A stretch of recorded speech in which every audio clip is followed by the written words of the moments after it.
While Australia has one of the most robust government pension programs in the world, many Australians today are unprepared for retirement, not unlike older homeowners here in the U.S. Consequently, there's been a push for more homeowners down under to monetize their homes, that according to a recent column in the Business Times.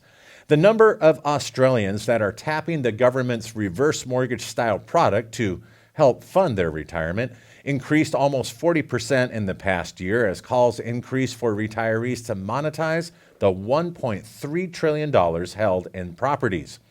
The nation's home equity access scheme was used by over 13,000 individuals in the year up to June. That's more than double the amount who accessed it in the corresponding two-year period earlier, according to data from Australia's Department of Social Services. Under the program, individuals who have reached the pension age of 67 can borrow against the equity in their property and take out the government loan. The data comes as a report was released on Monday, July 22nd by Australia's Actuaries Institute. It recommends policy changes to encourage even more people to utilize the value that is stored in the family home or to downsize to a smaller property to help fund the shortfall in their retirement savings. There is a need for people to access capital from somewhere, and in the home is obviously a great place to start, said the report's author, Andrew Bull. The Institute reports that 60% of the 3 million people who are set to retire in the next decade will have $250,000 or less in their pension accounts, said the report. The low amount is primarily because when the system began in 1992, just 3% of wages were contributed to the compulsory pension.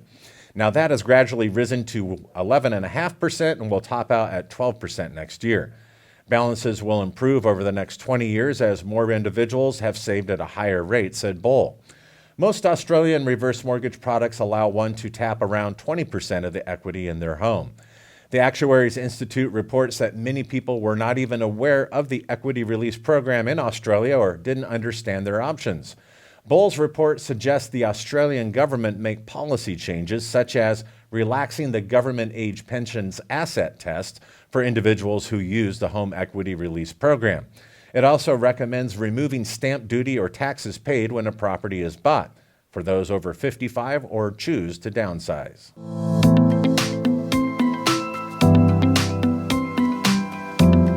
The U.S. population is growing older and faster. A July 16th AARP Policy Institute released a paper entitled Aging Well in America, AARP's Vision for a National Plan on Aging. It says in part, the United States is aging at a rate never seen in history. In less than a decade, adults age 65 and older will outnumber individuals under the age of 18 for the first time, notes the executive summary. Such a statistic should raise concerns about retirement preparedness and also the increasing strain that would be placed on entitlement programs such as Social Security and Medicare. There will be far fewer workers left to pay for those that have retired and are receiving Social Security benefits. The study is also instructive for reverse mortgage professionals that are meeting with older homeowners who are already retired or will be doing so soon. So here are some of the key takeaways from the paper. First, AARP seeks to provide a practical blueprint to develop a more robust national plan on aging to ensure the well-being, quality of life, and dignity of Americans today and in the future. They also seek to leverage existing federal programs for older individuals. Next, the AARP Policy Institute's goals are to promote healthy living and access to affordable, high-quality health care, support for family caregivers, and to ensure access to long-term services and support to generate opportunities to save and preserve financial resources and assets, and also the creation of an age-friendly community which would allow one to age in place while remaining connected to those around them. One interesting proposal in the paper speaks to the challenges of one servicing debt in retirement, especially on a fixed income. In seeking to bolster consumer protections, the AARP submitted the idea of consumers only being offered credit when they can be reasonably be expected to make those payments in addition to their existing living expenses. Now, how creditors would do that, we don't know. What the policy paper doesn't mention is notable: home equity, or the means of tapping into housing wealth to help supplement one's retirement cash flow. With Social Security benefits being designed to only replace about 40% of pre-retirement income for the average wage earner, the United States may need to follow the example of other countries, such as Australia, that we mentioned in our first story. Now, Australia's mandatory pension program is known as the Superannuation Guarantee, or the SG. The compulsory superannuation pension program is privately managed, unlike the U.S. Social Security program.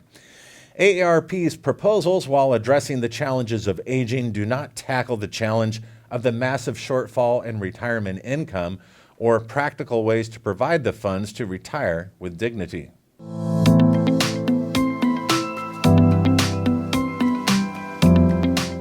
And it's time for our monthly installment of Reverse Market Insights Market Minute with John McCue to follow the latest trends in HECM originations. John, what do you have for us this week? Hey, thanks, Shannon, for having me back again.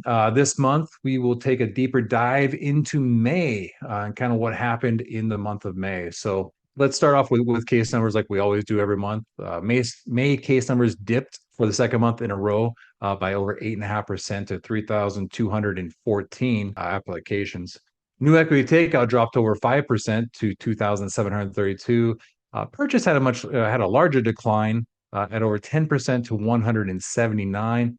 But refinances are really kind of the story, I think, as far as case numbers are concerned for May, where they've been up all year long. We finally saw a very big drop month over month of over 36% to 303 loans. So as June and July case number assignments come out, that will be a really interesting column to continue to keep an eye on to see if they continue to decline or if this is just a 1 month blip. But one way or another, we will find out soon. As far as overall endorsements in May, they grew nearly 17% to 2,460 loans. This is the third month of growth. All 10 of the regions were up in May. The Midwest grew almost 30% to 161 loans. Northwest Alaska gained 28% to 198 loans.